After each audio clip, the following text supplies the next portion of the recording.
Assalamu alaikum. Today we will continue the conversation on the story of Hazrat Khadija with Dr. Sania Snain Khan Sahab. As we know that Hazrat Khadija was one of the most prominent and praised women in the history of Islam. She was the wife and companion of Prophet and played a pivotal role in the spread of Islam. She was one of those women whose influence and exceptional characteristic resonated throughout the ages and among many generations after her. تو چلیے انہی کی کہانی کے بارے میں بات چیت کرتے ہیں ڈاکٹر صاحب کے ساتھ. السلام علیکم ڈاکٹر صاحب، کیسے ہیں آپ؟ وعلیکم السلام، الحمدللہ. آپ کیسے ہیں؟ الحمدللہ. ڈاکٹر صاحب، پہلا پارٹ لوگوں نے بہت پسند کیا اور آج ہم انشاءاللہ کہانی کو آگے بڑھائیں گے. تو ڈاکٹر صاحب، پہلا سوال میں اس بات کو لے کر شروع کرنا چاہوں گا کہ اگر ہم پروفٹ کی پرسنالٹی کو دیکھیں تو ہی outshone everyone in terms of character, manliness, modesty, trustworthiness, truthfulness. He earned respect and the title trustworthy. لیکن اگر ہم دیکھیں پروفٹ ہوڈ آنے سے پہلے ہی خدا کی جو ڈیوائن انسپریشن ہے ان تک پہنچنے لگی ان دی فارم آف ٹرو ڈریمس. ان کو سچے خواب آنے لگے. تو میں چاہوں گا کہ اس کے بارے میں پہلے آپ تھوڑا سا بتائیں.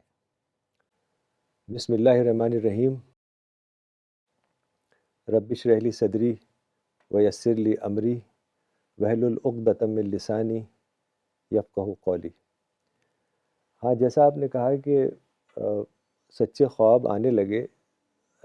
تقریباً جب پروفٹ 38-39 ایئرس کے ہوئے، 40 سال سے کچھ پہلے، تو سچے خواب آنے لگے.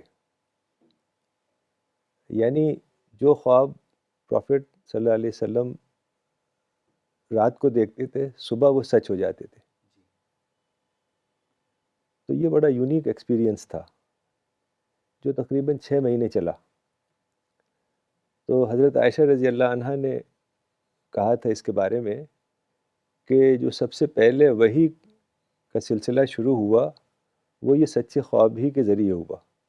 یعنی پیغمبر کے سارے خواب ہی سچے ہوتے ہیں اور وہ وحی کی طرح ہوتے ہیں. بلکہ ایک حدیث میں آتا ہے، پروفٹ صلی اللہ علیہ وسلم نے فرمایا کہ عام آدمیوں کو بھی سچے خواب آ سکتے ہیں اور وہ 1/46 آف ریولیشن کنسیڈر کیے جائیں گے. یعنی ایک بہت ہی چھوٹا حصہ وحی کا. تو یہ سچے خواب کا سلسلہ شروع ہو گیا، تقریباً 6 مہینے تک چلا. تو اس کے بعد پروفٹ کو یہ اندازہ ہوا کہ اب مجھے غور و فکر کی زندگی گزارنی چاہیے. یعنی تنہائی میں خدا کی یاد، ذکر اور عبادت. اس کو التحنس کہا جاتا تھا. یعنی التحنس کا مطلب ہے کہ برائی سے، گناہ سے آدمی بچے اور خدا کی یاد میں اپنے آپ کو لگائے. یعنی جو دنیاوی کام ہوتے ہیں، پارٹی اور گھومنا پھرنا اور اس طرح کی جو چیزیں، اس سے بچ کے خدا کی طرف رخ کرنا. تو یہ سلسلہ شروع ہوا کہ رسول اللہ صلی اللہ علیہ وسلم کو خواب آئے. پھر آپ کی اندر یہ کیفیت پیدا ہوئی کہ اب غور و فکر کی زندگی گزارنی ہے. اور حضرت عائشہ رضی اللہ عنہا نے کہا تھا کہ Allah put the love of seclusion in the heart of the prophet. یعنی یہ اچھا نہیں لگتا تھا کہ گھومیں پھریں لوگوں کے ساتھ، ہوا کریں، بلکہ خاموشی سے بیٹھ کے خدا کی یاد، سیکلوژن. تو یہ چیز شروع ہوئی. تو اس طرح سے جو پیغمبرانہ زندگی گزارنی تھی رسول اللہ کو، وہ اس کی ایک تیاری کا مرحلہ تھا. تو اس طرح سے رسول اللہ ایک طریقے سے مین آف مشن بن گئے اور یہ ایک تیاری کا سلسلہ تھا جو آگے جا کے اور مزید اس میں اضافہ ہونا تھا. تو ڈاکٹر صاحب، جیسے آپ نے بھی بتایا کہ love of seclusion was bestowed upon him, and it was this seclusion that took him to cave Hira, where he used to contemplate, he used to spend a lot of time in search of truth. تو اس کے بارے میں بھی بتائیں doctor صاحب، جو وقت وہ بتایا کرتے تھے۔ ہاں، تو جب یہ کیفیت ہوئی رسول اللہ صلی اللہ علیہ وسلم کی، تو حضرت خدیجہ رضی اللہ عنہا سے کہا پروفٹ نے کہ اب میں غور و فکر کی زندگی گزارنا چاہتا ہوں اور تنہائی میں خدا کی یاد کرنا چاہتا ہوں. I need some time to reflect. I want some time to worship, contemplate, and reflect on the higher realities. تو حضرت خدیجہ نے اس کو پسند کیا اور انکریج کیا، کہا کہ بہت اچھی بات ہے، آپ ضرور ایسا کریں. اور کچھ سامان دیا، کپڑے، کچھ بلینکٹ، کچھ کھانے پینے کا سامان، کچھ پانی وغیرہ، اور پھر روانہ کر دیا. تو پروفٹ اس وقت غار حرا پسند کی تھی انہوں نے بیٹھ کے خدا کی یاد کرنے کے لیے. ایک تو وہ اونچائی پہ ہے، بالکل ہی الگ تھلگ ہے، اور دوسرا یہ کہ وہاں سے کعبہ نظر آتا تھا. ابھی بھی شاید آتا ہو، اب تو بہت بلڈنگز بن گئی ہیں، لیکن ایک وقت تھا کہ کعبہ نظر آتا تھا. تو پھر وہاں وہ بیٹھتے تھے، خاموشی سے خدا کا ذکر کرتے تھے، یاد کرتے تھے، اور زمین و آسمان کی جو بناوٹ ہے اس پہ غور و فکر کرتے تھے کہ کون ہے خالق، کون ہے مالک، کس نے ہمیں پیدا کیا ہے، زندگی کا مقصد کیا ہے. تو کبھی کبھی چند دن، کبھی ایک ہفتے، کبھی ایک ہفتے سے زیادہ، کبھی کبھی پورے مہینے وہاں بیٹھتے تھے. اور جب ضرورت ہوتی تھی سامان کی، کھانے پینے کا سامان جو کم ہو جاتا تھا، تو وہ واپس جا کے لاتے تھے گھر سے. یعنی جو اس زمانے میں ابراہمک وے آف ورشپ باقی تھی، حضرت ابراہیم علیہ السلام کا لایا ہوا دین، تو وہ کسی صورت میں باقی تھا. تو وہی نماز کی کچھ صورت نہیں تھی، اور جو عبادات ہیں ان کی کوئی صورت اس وقت نہیں تھی، لیکن جو حضرت ابراہیم علیہ السلام کی بتائی ہوئی باتیں تھیں وہ کسی حد تک مکہ میں اس وقت تھیں. کہا جاتا ہے کہ جو پروفٹ کے دادا تھے عبد المطلب، وہ اعتکاف کیا کرتے تھے رمضان میں. تو یعنی اس سے پتہ چلتا ہے کہ کچھ عبادت کی صورتیں باقی رہی ہوں گی. تو ہمیشہ حضرت خدیجہ رضی اللہ عنہا نے انکریج کیا، کبھی کوئی نگیٹو بات نہیں کہی کہ کیوں آپ جاتے ہیں، ایک ایک مہینے وہاں گزارتے ہیں. بہت ہی انکریج کیا، بہت ہی سپورٹ انہوں نے کیا. تو یہ جو غار حرا تھی، وہ اس کی جو سائز ہے وہ 6 فٹ بائی 12 فٹ ہے، یعنی ایک چھوٹا سا کمرہ سمجھ لیں. تو بڑا آئیڈیل وہ جگہ تھی کہ وہاں بیٹھیں اور ذکر کریں اور خدا کی یاد میں اپنا وقت گزاریں. تو یہ سلسلہ تقریباً 5 سال چلا. تو یہ دراصل جو 5 سال کا یہ پیریڈ تھا، یہ ایک طریقے سے اللہ تعالیٰ حضرت محمد صلی اللہ علیہ وسلم کو تیار کر رہے تھے. ایک پریپریٹری پیریڈ تھا، تاکہ جب وہی آئے، فرشتہ آئے خدا کی آیات لے کے، تو وہ تیار رہیں، اچانک نہیں. یعنی یہ جو بات ہے یہ پیغمبروں کے لیے بھی ہے، عام انسانوں کے لیے بھی ہے، کہ وہ بھی اسی طرح کی تیاری کریں، تبھی گہری باتیں سمجھ سکیں گے. تو یہ ایک پریپریٹری پیریڈ تھی، اور اسی کی وجہ سے ان کے اندر تلاش حق کی ایک کیفیت پیدا ہوئی اور جاگنے لگی، اور پھر باتیں اور واضح ہونے لگی. اور ڈاکٹر صاحب پھر یہ 5 سال کا جو پریپریٹری پیریڈ آپ نے بتایا، اس کے بعد وہ لمحہ، وہ ایئر آتا ہے 610 AD when prophet was at the age of 40 years and it was the 9th month of Ramadan، جب پہلی وحی، فرسٹ ریویلیشن آتی ہے. تو اس کے بارے میں بتائیں ڈاکٹر صاحب، پھر کیا ہوتا ہے؟ تو پروفٹ اکثر وہاں جایا کرتے تھے غار حرا میں، جیسے ابھی ذکر ہوا. تو ایک بار کا واقعہ ہے، صبح سویرے کا وقت تھا اور پروفٹ سو رہے تھے، نیند آ گئی تھی. تو پروفٹ کو محسوس ہوا کہ کوئی ان کو اٹھا رہا ہے. تو جب آنکھ کھلی تو ایک انسان کھڑا ہوا تھا. وہ دراصل فرشتے جبریل تھے انسان کی صورت میں. تو جبریل نے کہا اقرا یا محمد، ریڈ او محمد. تو پروفٹ نے کہا ما انا بقاری، I don't know how to read. تو جبریل نے گلے لگایا پروفٹ کو اور دبایا، کافی زور سے دبایا، بلکہ کتابوں میں آتا ہے کہ ان کو تکلیف ہونے لگی. پھر دوبارہ ایسے ہی کیا، دوبارہ گلے لگا کے دبایا، پھر تیسری بار کیا.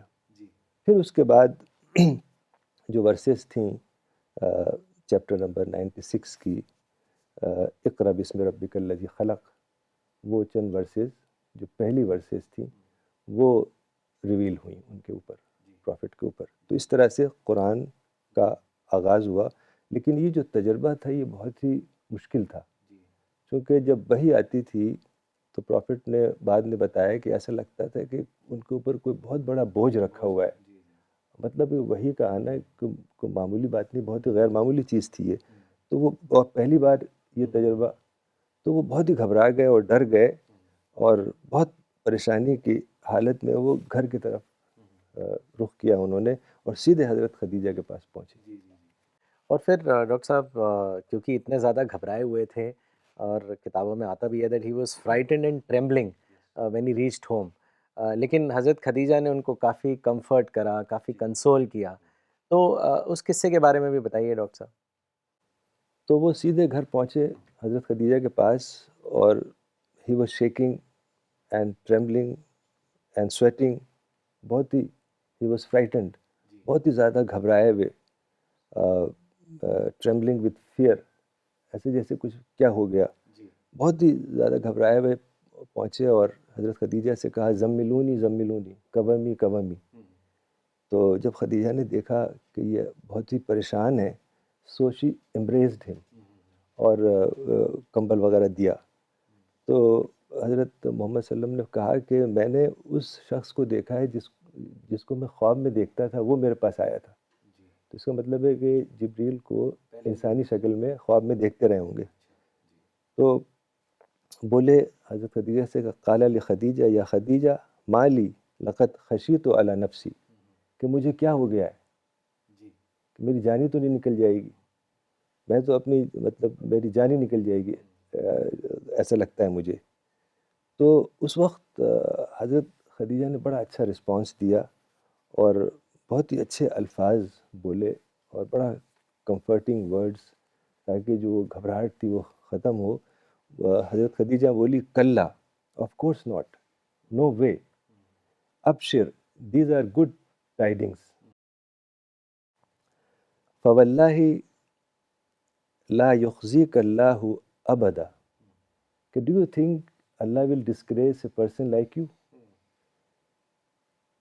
اور پھر بہت ہی اچھے الفاظ میں کہا فواللہ انک لتصل الرحمہ، you are someone who always maintain the good relations, maintains good relations with the kith and kin.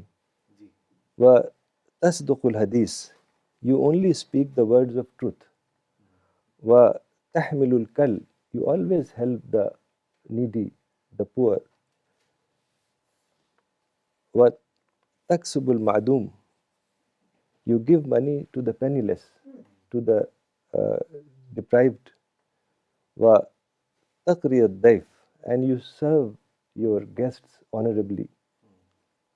وتعین Ali نوائب ul Haq, and you are always with those who are on truth، یعنی سچے لوگوں کے ساتھ دیتے ہیں آپ. تو یہ جو بڑے اچھے الفاظ بولیں حضرت خدیجہ، تو اس سے تھوڑا اطمینان ہوا، اور جو گھبراہٹ تھی وہ ختم ہوئی. اور رسول اللہ کے ساتھ 15 سال رہ رہی تھیں حضرت خدیجہ، تو ان کو پتہ تھا کہ یہ کس طرح کی شخصیت ہیں، اور ان کی شخصیت کو دیکھا. تو اس کے مطابق بہت ہی کرٹیکل موقع پہ انہوں نے ایسے الفاظ بول کے رسول اللہ کو تھوڑی ہمت بڑھائی، اور کمفرٹ ان کے اندر پیدا ہوا. اور ڈاکٹر صاحب کیونکہ یہ بہت ہی ایک یونیک ایکسپیرئنس تھا، پہلی دفعہ پروفٹ کو یہ ایسا ایکسپیرئنس ہوا، تو حضرت خدیجہ نے اس کے بعد پھر یہ ڈیسائیڈ کیا کہ وہ اپنے کزن ورقہ بن نوفل جو کہ کرسچن تھے اس وقت، ان کے پاس جائیں. وہ بائبل بھی جانتے تھے، تورا بھی جانتے تھے، اور he was a learned man, old man, but he was blind. تو ان کی ملاقات پھر اپنے کزن ورقہ بن نوفل سے ہوتی ہے، تو اس میٹنگ کے بارے میں بتائیں ڈاکٹر صاحب۔ ہاں، تو پروفٹ کو انہوں نے کہا کہ آپ ریسٹ کریے، تو وہ لیٹ گئے۔ اور کتابوں میں آتا ہے کہ حضرت خدیجہ نے چادر اوڑھی اور گھر سے باہر نکلی اسی وقت، اور سیدھے گئیں ورقہ ابن نوفل کے ہاں۔ جیسا آپ نے بتایا کہ ہی was a Christian and he was a very learned scholar, انہوں نے بائبل بھی پڑھی تھی اور جوئش ٹیکسٹ وغیرہ بھی پڑھا ہوا تھا، تو کافی نالجبل تھے، اولڈ بھی تھے وہ کافی۔ تو ان کے پاس جا کے ساری باتیں بتائیں جو رسول اللہ نے بتائی تھیں انہیں۔ تو ورقہ بن نوفل نے کہا کہ قسم ہے اس ذات کی جس کے قبضے میں میری جان ہے، اگر تم نے سچ کہا تو یہ وہی فرشتہ ہے جو موسیٰ کے پاس آیا تھا، اور محمد کے پاس وہ آ چکا ہے، اور بے شک وہ اس امت کے نبی ہوں گے۔ تو یہ باتیں جب حضرت خدیجہ کو پتہ چلیں تو پھر واپس آئیں گھر، اور گھر واپس آ کے پھر رسول اللہ کو ساتھ لے گئیں۔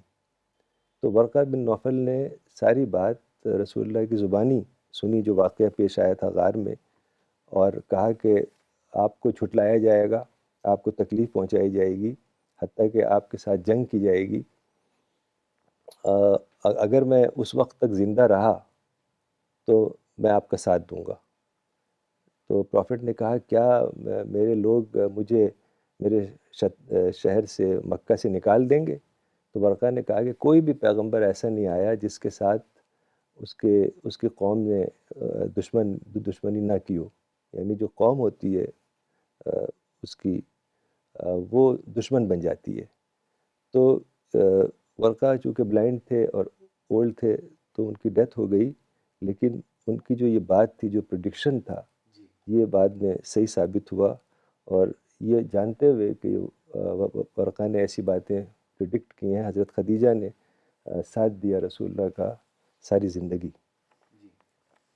جی ڈاکٹر صاحب ایک کامنٹ پڑھنا چاہوں گا اگلا سوال پوچھنے سے پہلے۔ یہ ستیش بھاٹیا جی نے بھیجا ہے پنجاب سے، امرتسر سے۔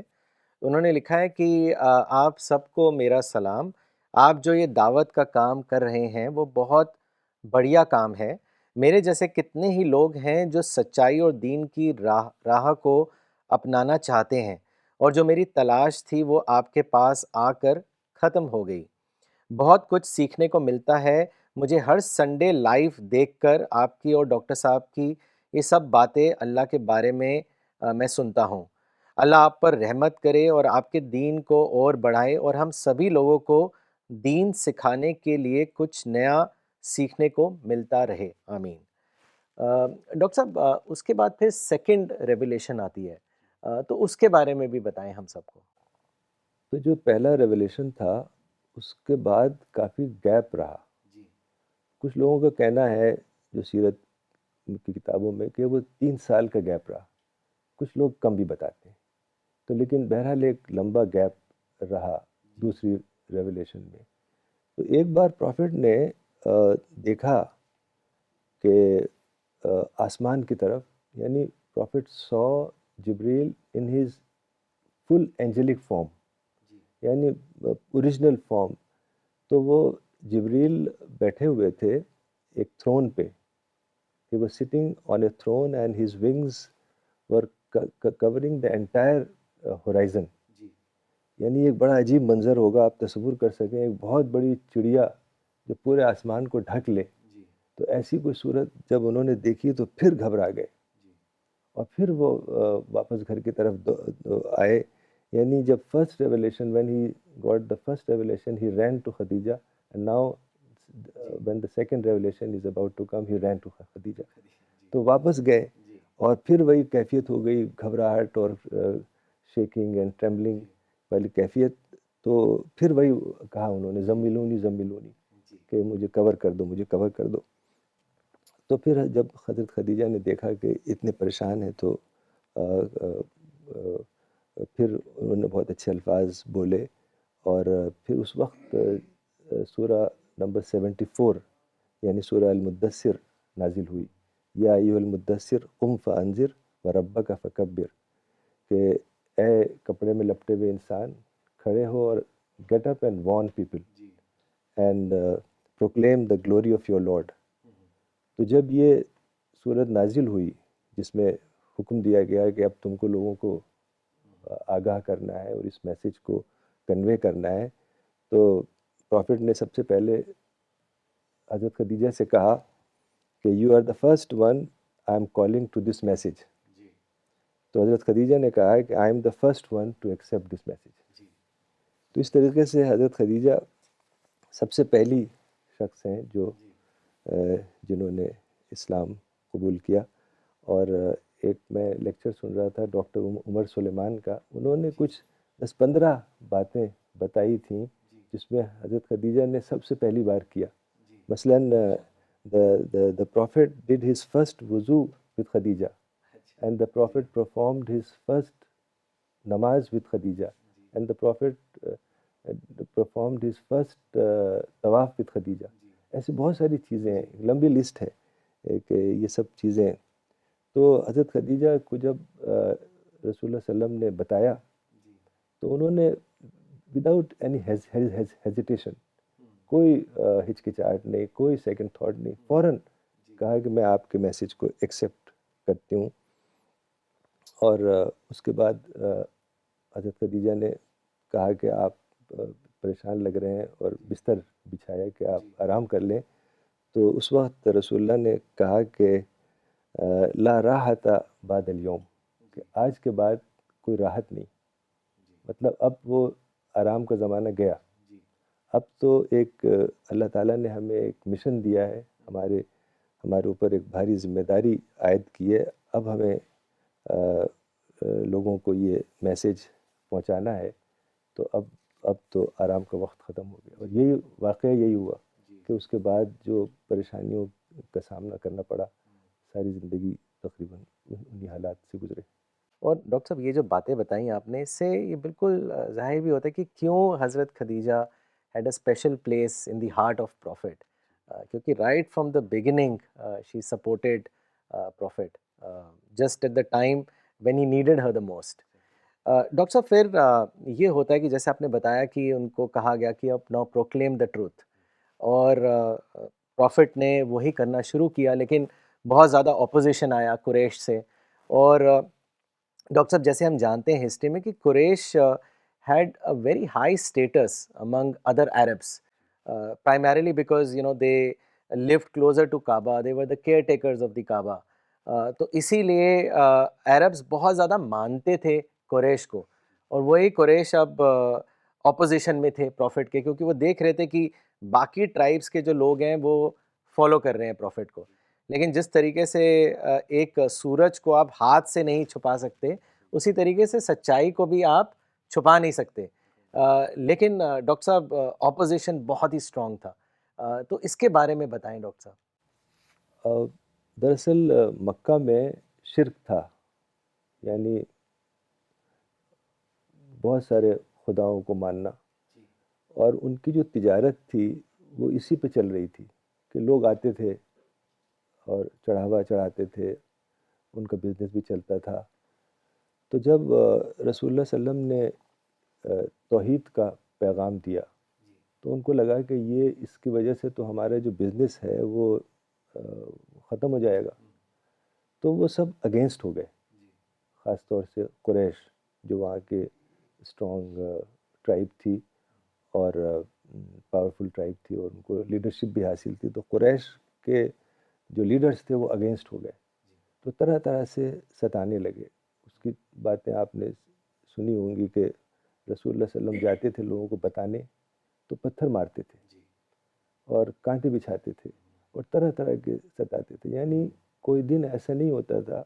اگر آپ کتاب پڑھیں، جیسے مولانا کی کتاب ہے سیرت رسول، تو اس میں مولانا نے بالکل سادہ انداز میں سیرت کے واقعات لکھے ہیں. تو اس میں مولانا نے لکھا ہے کہ شاید کوئی دن ایسا نہیں ہوتا تھا کہ رسول اللہ واپس جائیں گھر میں اور ان کے بدن سے کہیں خون نہ بہہ رہا ہو.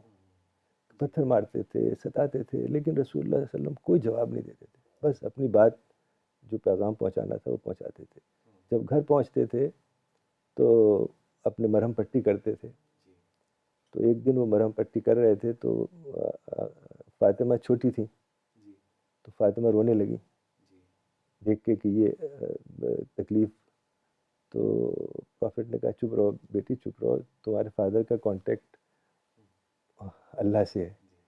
تو وہ تھوڑی چپ رہی ہوئیں. تو اس طریقے سے بہت ہی طرح طرح سے ستایا, طرح طرح سے پریشان کیا. لیکن چونکہ وہ ٹرائبل سوسائٹی تھی, ٹرائبل ایج تھا, تو پرافٹ کے جو پروٹیکٹ کر رہے تھے وہ ان کے انکل تھے ابو طالب, ان کے پروٹیکشن میں تھے. کوئی بھی شخص اگر کسی ٹرائب کے پروٹیکشن میں نہیں ہے تو اس کے ساتھ کوئی بھی زیادتی کی جا سکتی تھی. لیکن وہ بس ہلکا پھلکا ہی وہ کرتے رہے, کوئی بہت ہی بڑا قدم نہیں اٹھایا اس کی وجہ سے. لیکن وہ قریش نے بہت پریشان کیا, یعنی جو کام کرنا چاہتے تھے رسول اللہ اس کو کرنے نہیں دیا, اور جو لوگ ساتھی بنتے تھے ان کو ستاتے تھے. اور یہ حالت ہوتی تھی کہ نماز پڑھنے کے لیے کعبہ میں جاتے تھے تو وہاں ستاتے تھے, وہاں مار پیٹ شروع کر دیتے تھے, یا کوئی چیز کو کوڑا کرکٹ پھینک دیا ان کے اوپر, طرح طرح کی تکلیف.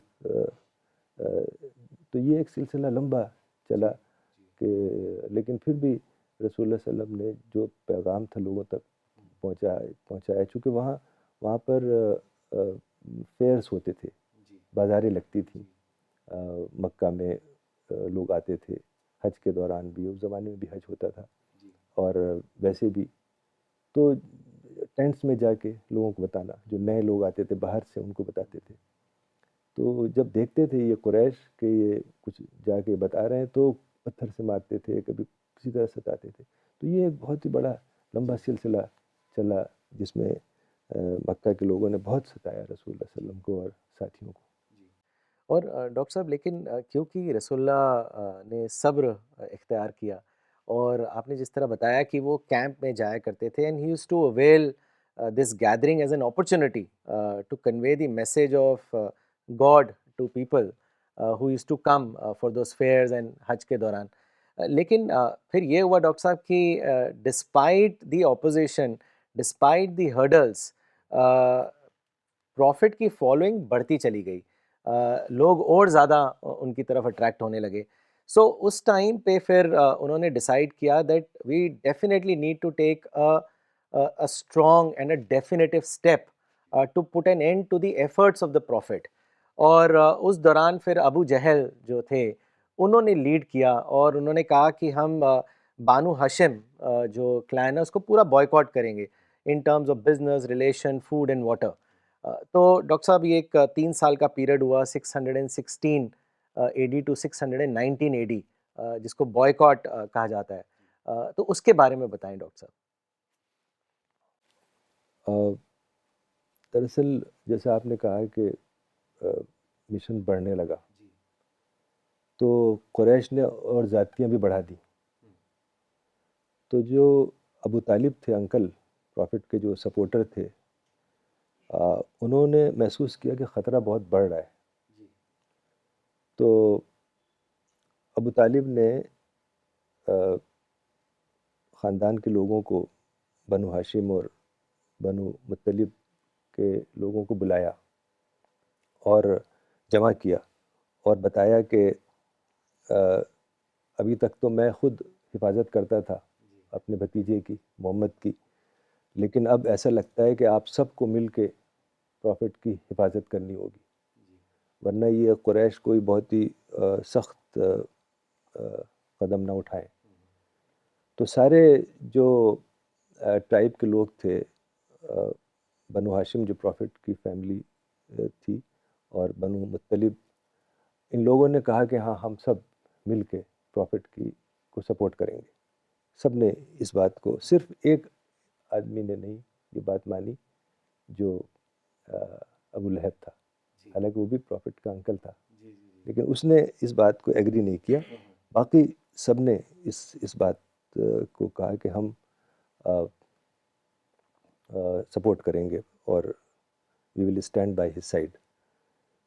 تو اسی دوران حضرت عمر رضی اللہ عنہ اور حضرت حمزہ رضی اللہ عنہ دونوں رسول اللہ کے فالوور بن گئے. تو یہ دونوں بہت ہی اسٹرانگ لوگ تھے. ان کی وجہ سے پرافٹ کے گروپ میں بہت یعنی تقویت پیدا ہوئی، اور مکہ کے لوگ پھر بہت گھبرانے لگے کہ اس طریقے سے یہ جو لوگ بڑھ رہے ہیں، اس سے تو بہت یعنی ان کے لیے مسئلہ پیدا ہو جائے گا۔ تو انہوں نے چاہا کہ کوئی بہت ہی بڑا اقدام کریں، اور پھر ایک ویلی میں قریش کے لوگ جمع ہوئے اور انہوں نے کہا کہ ہمیں کچھ کرنا ہوگا۔ تو یہ تجویز پیش کی ابو لہب وغیرہ نے کہ ان کا کمپلیٹ بائیکاٹ کیا جائے، یعنی پورے خاندان کا جو سپورٹ کر رہے ہیں ان کے پورے خاندان کا بائیکاٹ کیا جائے، بنو ہاشم اور بنو مطلب۔ تو پھر ایک صحیفہ بنایا گیا، ایک ڈاکیومنٹ بنایا گیا جس میں لکھا گیا ہے کہ بنو ہاشم اور بنو مطلب کے سارے لوگوں کا بائیکاٹ جب تک رہے گا جب تک کہ وہ سپورٹ ختم نہ کر دیں۔ تو اس میں یہ سارے کلازز تھے کہ nobody will visit them, nobody will do any business with them, nobody will lend any money to them, and nobody will provide any food to them, and nobody will do any kind of show any kind of kindness to them۔ تو اس طرح کے بہت ہی سخت clauses تھے۔ تو وہ ایک کاغذ پہ لکھ کے وہ جو ڈاکیومنٹ تھا صحیفہ، اس کو کعبہ کی وال پر لگا دیا گیا۔ تو اس کی وجہ سے سارے جو خاندان کے لوگ تھے پروفٹ کے، بچے، بوڑھے، جوان، عورتیں، سب کو نکل کے مکہ سے باہر جانا پڑا۔ ایک جگہ تھی جو کہ ابو طالب کا ایک لینڈ تھا آؤٹ سائڈ مکہ، اس کو شیب ابو طالب کہا جاتا ہے۔ تو وہاں پر ایک گھیٹو بنا دیا کہ آپ یہاں سے نکل نہیں سکتے، نہ کوئی وہاں جا سکتا۔ اور اتنی سختی تھی کہ اگر کوئی کھانے وانے کی چیز بھی لائے تو اس کو بھی اگر یہ قریش کے لوگ دیکھ لیتے تھے تو اس کو مارتے تھے اور چھین لیتے تھے اور ستاتے تھے۔ تو یہ تقریباً 3 سال سلسلہ چلا۔ Technically Khadija could have avoided this boycott، چونکہ وہ ان دو ٹرائبس میں ان کا سے نہیں تھی، ان کا تو الگ ٹرائب تھا، لیکن she insisted to be with the prophet، یعنی voluntarily she participated in the boycott۔ تو یہ حضرت خدیجہ کی یعنی she could have stayed in the comfort of her home and could have supported from there، لیکن انہوں نے انسسٹ کیا کہ نہیں، میں بھی ساتھ میں رہوں گی۔ اور پورے بائیکاٹ کے جو پورا سیزن تھا، اصل میں کیا تھا کہ یہ بائیکاٹ تو بہت ہی سخت تھا، یعنی لوگ ختم ہو جاتے، کوئی بچتا نہیں۔ لیکن وہاں ایک ٹریڈیشن تھا مکہ میں کہ کچھ مہینے ایسے ہوتے تھے جن کو حرمت کا مہینہ کہا جاتا تھا، کہ اس میں ہاسٹیلیٹیز ختم ہو جاتی تھیں، کوئی لڑائی نہیں، کوئی جھگڑا نہیں۔ تو ان مہینوں کی وجہ سے وہ تقریباً 4 مہینے تھے، ذوالقعدہ، ذوالحجہ اور محرم اور رجب۔ تو یہ جو 4 مہینے ہوتے تھے، ان میں وہ لوگ واپس گھر جاتے تھے اور اپنے گھر کی صفائی کرتے تھے، جو جالے والے لگ گئے اس کو صاف سوف کرتے تھے، تھوڑا بہت بزنس کرتے تھے۔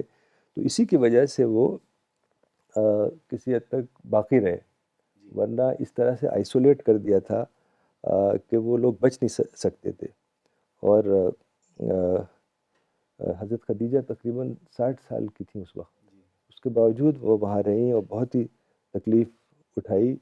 حدیث میں آتا ہے کہ کبھی کبھی فرشتے انسان کی شکل میں آتے ہیں، انسانوں سے بات کرتے ہیں۔ تو ایک بار حضرت خدیجہ کے ٹینٹ کے پاس جبریل آئے انسان کی شکل میں، انہیں پتہ نہیں تھا کہ یہ جبریل ہے، اور پوچھا کہ کیا حال چال ہے۔ کوئی کمپلینٹ نہیں کی، بس رسول اللہ کی تعریف کی اور اللہ تعالیٰ کی تعریف کی، اور کوئی کمپلینٹ نہیں کی۔ تو اس طرح کی جو ان کی شخصیت تھی بہت ہی ایگزیمپلری، کوئی بھی کمپلینٹ کا جملہ نہیں کہ کہاں میں یہاں پھنس گئی، میں بلا وجہ یہاں آ کے پھنس گئی، میں تو یعنی کوئی ایسی بات نہیں۔ تو پھر یہ 3 سال کی مدت کے آس پاس وہ جو صحیفہ تھا اس میں دیمک لگ گئی، اور وہ دیمک سے وہ پورا صحیفہ اڑ گیا۔ تو اس کی وجہ سے وہ بائیکاٹ ختم ہوا، اور پھر وہ لوگ گھر واپس آئے. یعنی جو کتابیں ہیں سیرت کی، اس میں اگر آپ پڑھیں یہ جو نریشنس ہیں they are very painful regarding this 3 years of boycott. یعنی بچوں کے لیے کھانے کو نہیں ہوتا تھا، پانی کو روتے تھے. فاطمہ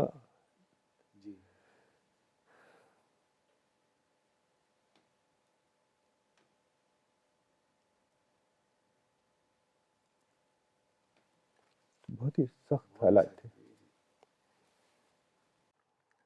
جی ڈاکٹر صاحب، میں کہوں گا کہ اس میں ایک بہت بڑا سبق ملتا ہے. آپ نے بہت ہی ایموشنلی بہت ہی اچھا ایک جواب دیا. ہمیں باتیں سیکھنے کو مل رہی ہیں آپ سے کہ کس طریقے سے ڈاکٹر صاحب اتنی ہاسٹیلیٹی، اتنا زیادہ اپوزیشن، اتنی سختیاں، لیکن اس کے بعد بھی ڈاکٹر صاحب آپ دیکھیے کہ رسول اللہ اور صحابہ نے کوئی وائلنٹ رسپانس نہیں دیا. انہوں نے کیا کیا؟ دے ٹرن ٹورڈز گاڈ ان دعا اینڈ توکل. آج کے اگر ماحول سے دیکھیں کہ کسی کو کوئی کچھ کہہ دے وربلی بھی، تو بات ہاتھا پائی تک آ جاتی ہے. لیکن یہاں پہ ہم دیکھ رہے ہیں رسول اللہ کی زندگی سے اتنا بڑا سبق کہ اتنی سختیاں کر دی، لائف تھریٹننگ سختیاں، لیکن تب بھی پروفٹ کنٹینیوڈ ود ہز دعویٰ process despite so much of opposition. Maulana Wahid uddin Khan صاحب اس کو کہتے تھے کہ انہوں نے ایک پرنسپل دیا پازیٹیو اسٹیٹس کوئزم. تو وہ کہتے تھے کہ پازیٹیو اسٹیٹس کوئزم کوئی کاورڈیس نہیں ہے. اس کا مطلب یہ نہیں ہے کہ آپ سچویشن کو ایز اٹ از ایکسیپٹ کر رہے ہیں، but it is actually like carving out a non-confrontational approach and concentrating your positive energy in utilizing and availing of opportunities. کیونکہ جب آپ پازیٹیو رہتے ہیں، آپ کا رسپانس نیگیٹو نہیں ہوتا ہے، تو آپ کا مائنڈ سب سے زیادہ کریٹو ہوتا ہے. And that is when you convert a negative to a positive. تو positive status quoism is a planned course of action وہ کہا کرتے تھے. اور یہی ہمیں رسول اللہ کی زندگی سے ملتا ہے. ڈاکٹر صاحب جیسے آپ نے بیان کیا کہ کتنا زیادہ سختیاں تھیں، کھانے پینے کے لیے نہیں تھا، لیکن دیکھیے کہ اس کے بعد پھر کیسے سچویشن جو ہے وہ پازیٹیولی آگے بڑھتی ہے. ڈاکٹر صاحب ایک کامنٹ پڑھنا چاہوں گا، یہ بھیجا ہے مس فریدہ کامران نے پاکستان سے. انہوں نے لکھا ہے my most favourite couple prophet Muhammad and حضرت Khadija. There is so much to learn from her. She was the queen of Islam. Doctor صاحب محمد ابن اسحاق جو پروفٹ کے بایوگرافر ہیں، انہوں نے اس بات کا ایک ذکر کیا ہے کہ پھر کچھ وقت گزرا، اس کے بعد جبریل آئے پروفٹ کے پاس، اور انہوں نے آ کے کہا کہ اللہ تعالیٰ نے سلام بھیجا ہے حضرت خدیجہ کے لیے، اور انہوں نے کہا کہ جب وہ آئے تو میرا سلام بھی ان کو کہیے گا. تو ڈاکٹر صاحب یہ بہت ہی زبردست ایک انسیڈنٹ ہے، اس کے بارے میں آپ ہمیں بتائیں. ہاں یہ تو بہت ہی، یعنی ایسا تو شاید واقعہ کہیں پیش نہیں آیا ہو. جی. تو ایک بار پروفٹ محمد صلی اللہ علیہ وسلم بیٹھے ہوئے تھے تو جبریل آئے ان کے پاس. اس وقت خدیجہ رضی اللہ عنہ ساتھ میں نہیں تھیں، کہیں گئی ہوئی تھیں. تو جبریل نے کہا رسول اللہ سے کہ یا رسول اللہ حاضی خدیجہ، کہ اے خدا کے رسول خدیجہ آ رہی ہیں. چونکہ دور سے دیکھ لیا انہوں نے، فرشتہ تو دیکھ سکتا تھا. تو کہا کہ وقد اتت معہا اناء فیہ ادام و طعام و شراب. She is coming carrying a dish which has some soup, some food and some drink. فَإِذَا هِيَ أَتَتْكَ فَقْرَأْ عَلَيْهَا السَّلَامُ مِنْ رَبِّهَا وَمِنِّي. When she comes to you, tell her that Allah sends his salams to you, and also give Khadija my salams. وَبَشِّرْهَا بِبَيْتٍ فِي الْجَنَّةِ بِنْ قَصَبٍ, and give her the glad tidings of a home in paradise made of pearls, la sakhaba fihi wala nasab. There will be no noise and no discomfort. تو جب خدیجہ آئیں تو رسول اللہ نے کہا کہ یہاں پر جبریل ہیں. وہ دیکھ تو نہیں سکتی تھی جبریل کو. اور کہا کہ وہ تمہارے لیے اللہ کا سلام لائے ہیں، اللہ نے تمہیں سلام بھیجا ہے اور وہ خود بھی سلام دے رہے ہیں تمہیں۔ تو حضرت خدیجہ مسکرائیں اور بولیں ان اللہ هو السلام وعلی جبریل السلام، کہ اللہ ہی ساری سلامتی کا سرچشمہ ہے اور میرا بھی سلام جبریل کے لیے، وعلیک السلام ورحمۃ اللہ، اور اے خدا کے رسول آپ کے اوپر خدا کی رحمت اور سلامتی ہو۔ تو یہ تو بہت ہی الگ طرح کا ایکسپیرینس رہا ہوگا، اور اسکالرس کا کہنا ہے کہ جو پرلز کا ذکر آیا اس میں کہ گھر ہوگا موتیوں کا، چونکہ خدیجہ کی جو بھی بہت ہی بیش قیمت پرلز اور جویلری تھی، she gave them away for the cause of Islam, تو اس کا تھوڑا سا حوالہ ہے۔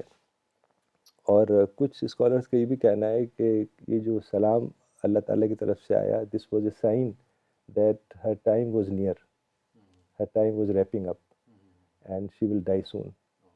تو ایسے ہی ہوا کہ اس کے بعد، چونکہ جو یہ زمانہ تھا بائیکاٹ کا، یہ بہت ہی سخت تھا، تو بیمار ہو گئی تھیں، کافی تکلیف میں رہیں، بیمار ہو گئیں، اور ابو طالب بھی بہت بیمار رہے۔ تو یہ بہرحال یہ جو واقعہ سلام والا ہے یہ بہت ہی یونیک ہے۔ بالکل ڈاکٹر صاحب، انفیکٹ میں شیئر کرنا چاہوں گا کہ میں نے بھی جب پہلی مرتبہ یہ انسیڈنٹ پڑھا تو I would say that every cell in my body was thrilled. I mean جب کوئی بڑا آدمی یا کوئی رسپیکٹیبل آدمی آپ کو سلام کرے یا ہیلو کرے تو آپ کو بہت اچھا لگتا ہے، لیکن یہاں پہ رب العالمین، the lord of the universe and of mankind, وہ سلام بھیج رہے ہیں اور ان کے ساتھ جبریل علیہ السلام سلام بھیج رہے ہیں۔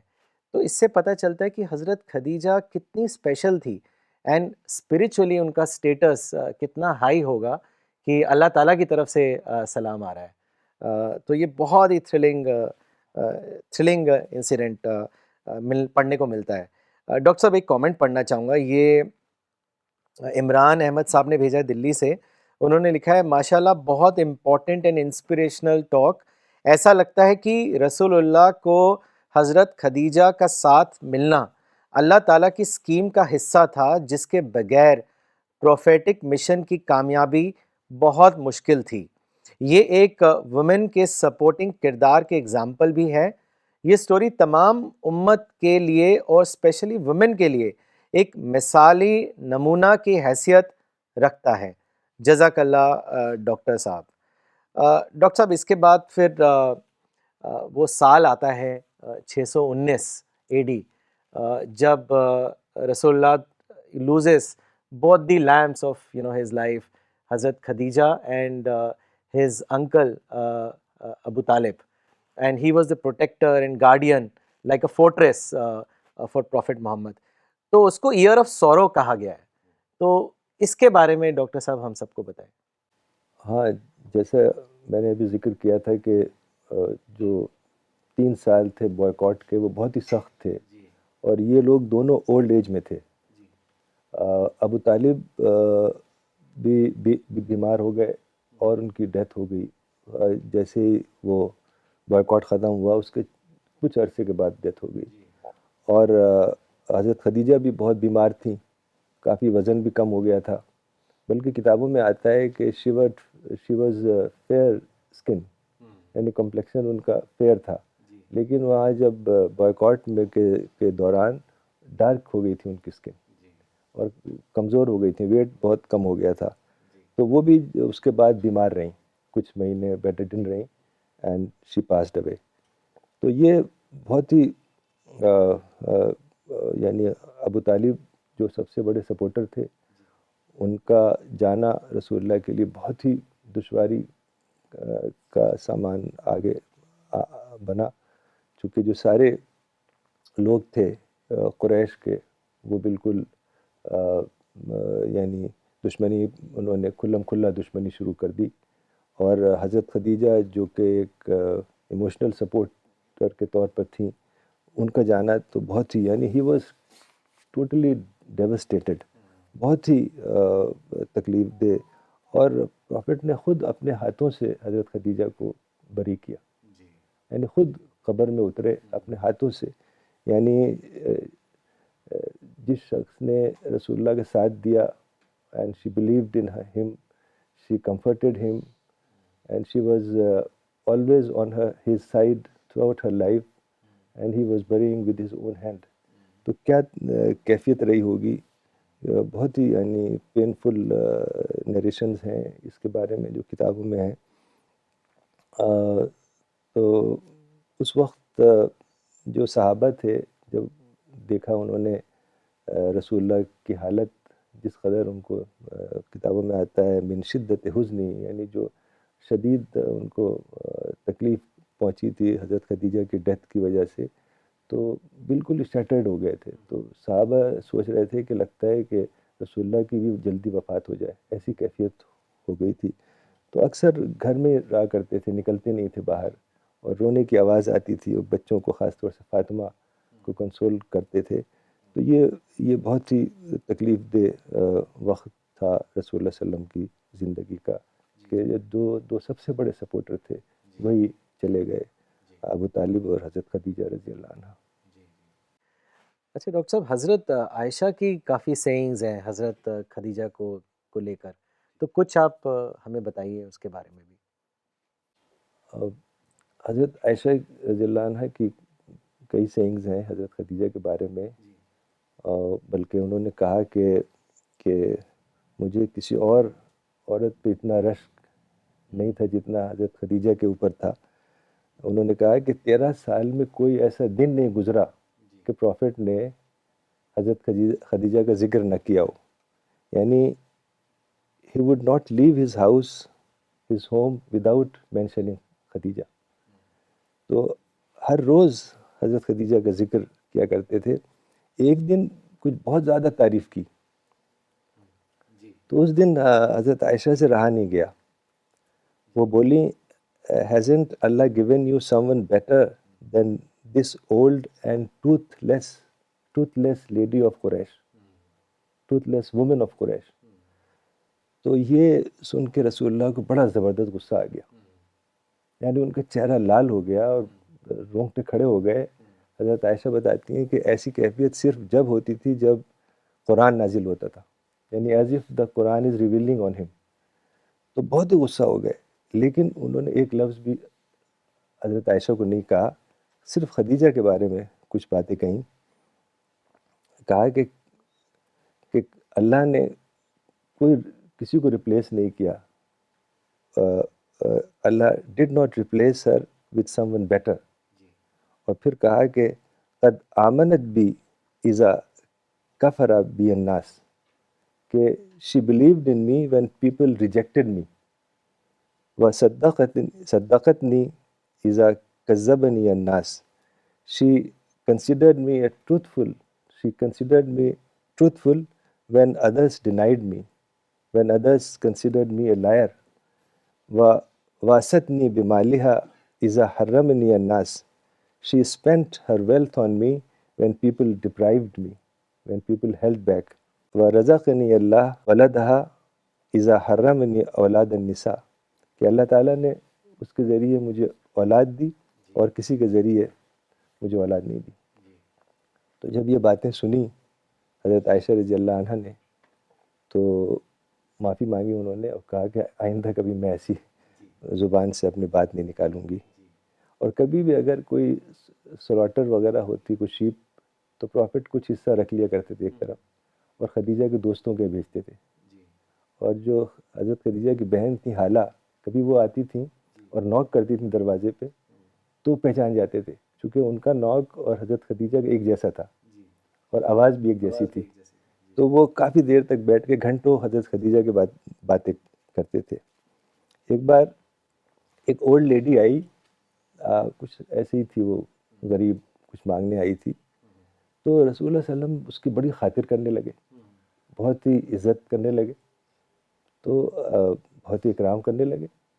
تو حضرت عائشہ بیٹھی ہوئی تھیں، تو انہوں نے کہا کہ آپ اس اولڈ لیڈی کا اتنا خیال کر رہے ہیں، یعنی آپ کچھ دے دیں وہ چلی جائے گی. تو رسول اللہ نے کہا کہ حضرت خدیجہ کے زمانے میں یہ آیا کرتی تھی، اور حضرت خدیجہ بھی اس کا بہت بہت عزت کرتی تھی. یعنی کوئی بھی چیز جس کا تعلق حضرت خدیجہ سے تھا تو رسول اللہ کے لیے وہ بہت ہی قیمتی تھی. جب مکہ فتح ہو گیا، یعنی ساری ہاسٹیلیٹیز ختم ہو گئیں، سارے جو دشمن تھے وہ دوست ہی بن گئے، تو پروفٹ آئے وہاں سے مدینہ سے مکہ اور اونٹ پہ بیٹھے ہوئے تھے. تو سب لوگ سمجھتے تھے، سب لوگ چاہتے تھے کہ ان کے گھر میں ٹھہریں، اور خاص طور سے جو بڑے بزنس مین تھے وہ سمجھ رہے تھے کہ ہمارے گھر میں ٹھہریں گے. بڑے ہاؤسز تھے ان کے، تو پوچھتے تھے کہ این تنزل، این تنزل، کہاں رکیں گے آپ، کہاں رکیں گے؟ تو پروفٹ کوئی جواب نہیں دیتے تھے. تو آپ تصور نہیں کر سکتے کہ کہاں رکے وہ. ہی pitched his tent next to خدیجہ's grave. یعنی اس قدر محبت تھی رسول اللہ کو حضرت خدیجہ سے کہ اس کا تصور نہیں کیا جا سکتا. اور ایک بار رسول اللہ نے کہا تھا کہ واللہ انی قد رزقت حبہا، یعنی خدیجہ کی محبت مجھے پلا دی گئی تھی. Her love had been nurtured in my heart by Allah himself. تو اس طرح کا خاص تعلق تھا رسول اللہ کا حضرت خدیجہ سے کہ وہ اس کی مثال نہیں ملتی. جی بالکل. اور ڈاکٹر صاحب جیسے آپ نے بتایا to express the same kindness that Hazrat Khadija did to some of the people, and Prophet followed the same even after her, showed that how much he remembered her, how much he loved her. تو واقعی یہ بہت بڑی مثال ہے doctor صاحب جو ہمیں ملتی ہے ان کی زندگی سے. ڈاکٹر صاحب آخری سوال پوچھنے سے پہلے ایک کامنٹ پڑھنا چاہوں گا جو شری نگر سے بھیجا ہے مس کرتلین نے. انہوں نے لکھا ہے very informative and enlightened conversation that Hazrat Khadija has many credits to her and she's supposed to be a role model for us, is what Maulana Wahiduddin Khan Sahab would always focus on.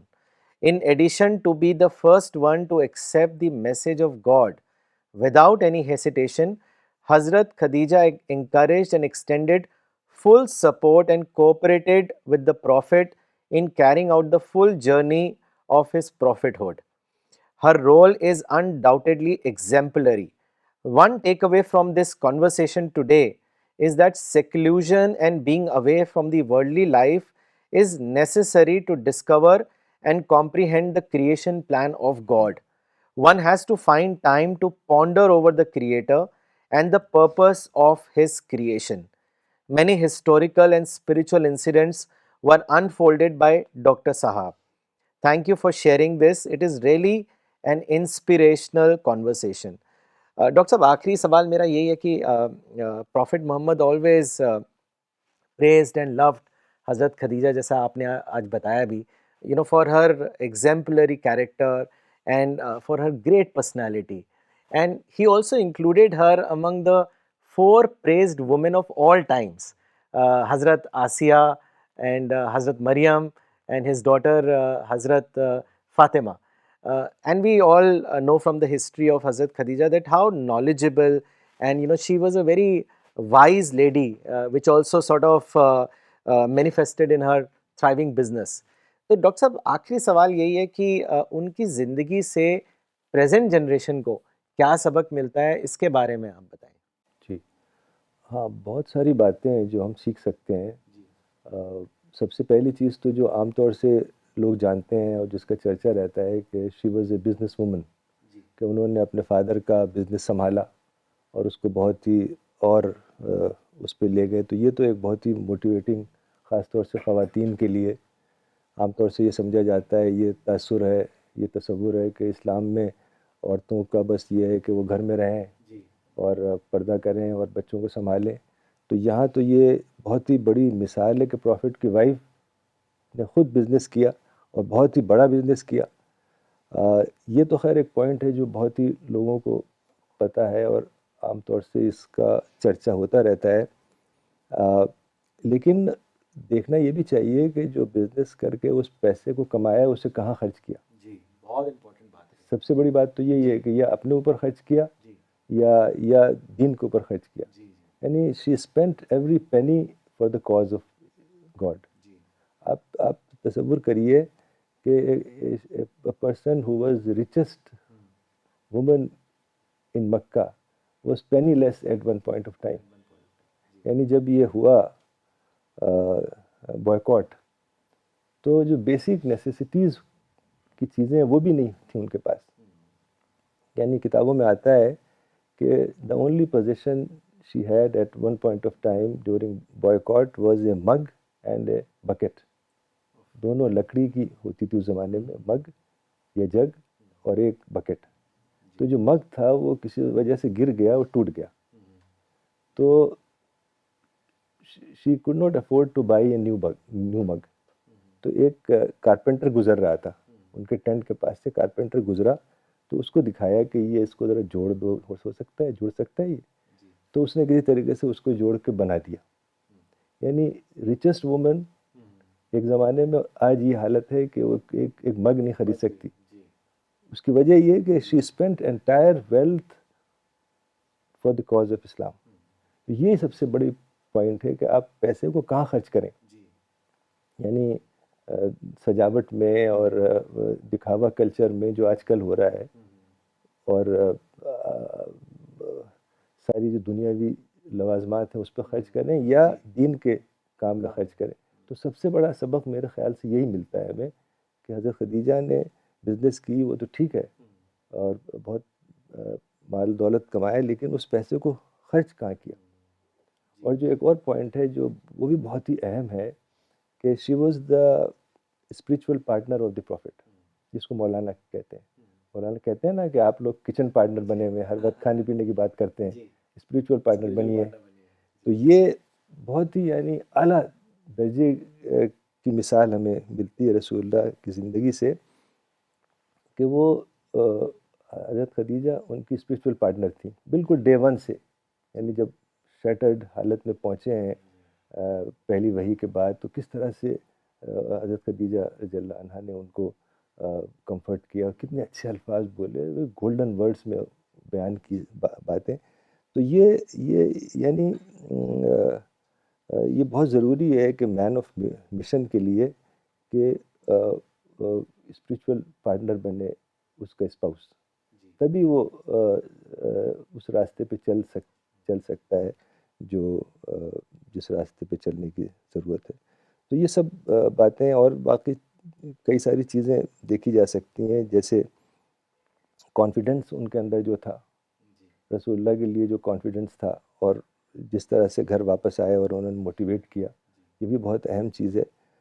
ایسے ہی she was an intellectual, چونکہ جو باتیں انہوں نے کہیں اور اس ہنگامی حالت کے موقع پہ, وہ اس سے لگتا ہے کہ she was a learned person.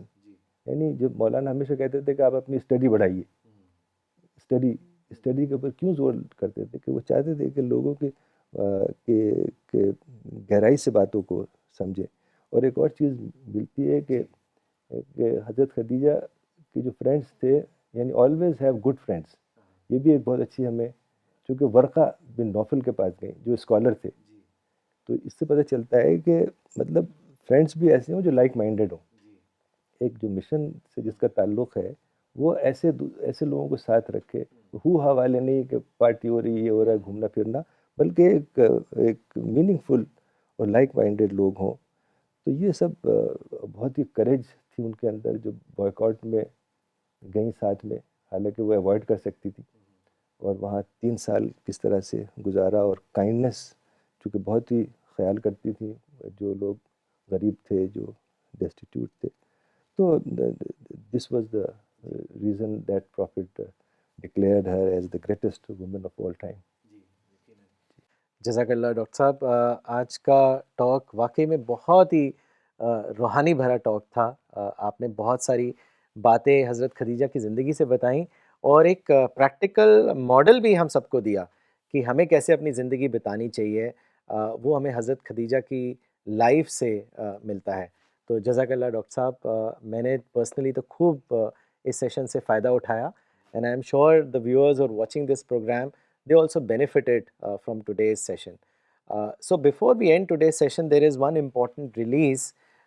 This is a book of Maulana Wahiduddin Khan Sahab, Introducing Islam, a simple introduction to Islam. This is a translation of Maulana Waiduddin Khan Saab's Urdu book Sirat-e-Mustaqim. This has been translated by Professor Farida Khanam. اس بک کو ہم revise version میں نئے انداز میں آج پھر سے launch کرنے جا رہے ہیں، تو میں ڈاکٹر ثانی حسنین خان صاحب کو کہوں گا کہ وہ اس کتاب کو لانچ کریں.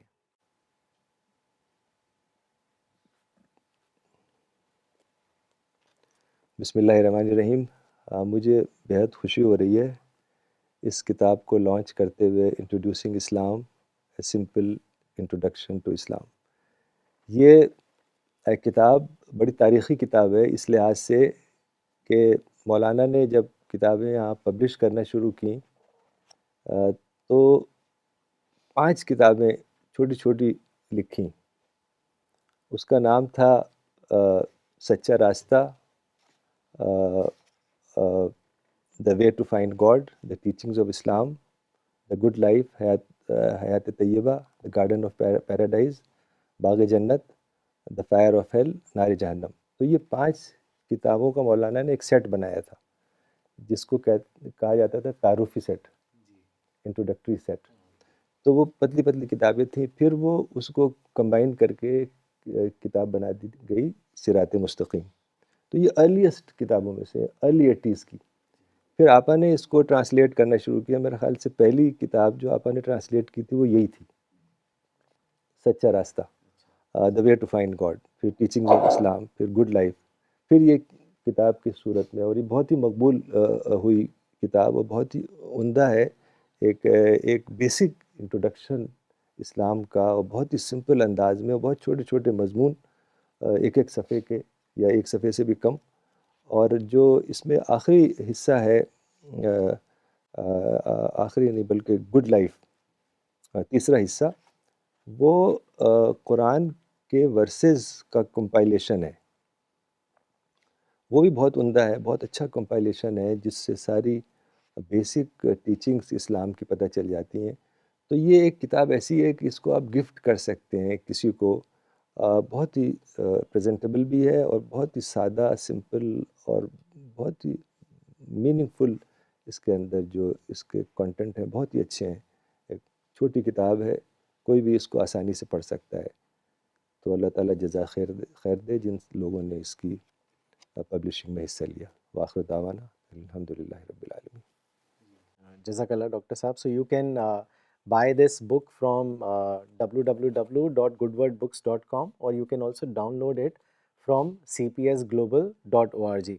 اور جیسے ڈاکٹر صاحب نے کہا کہ یہ آپ گفٹ کر سکتے ہیں، تو بہت سے لوگوں کے سوال ہوتے ہیں اسلام کو لے کر، خاص کر جو اتنا زیادہ میڈیا میں آتا ہے.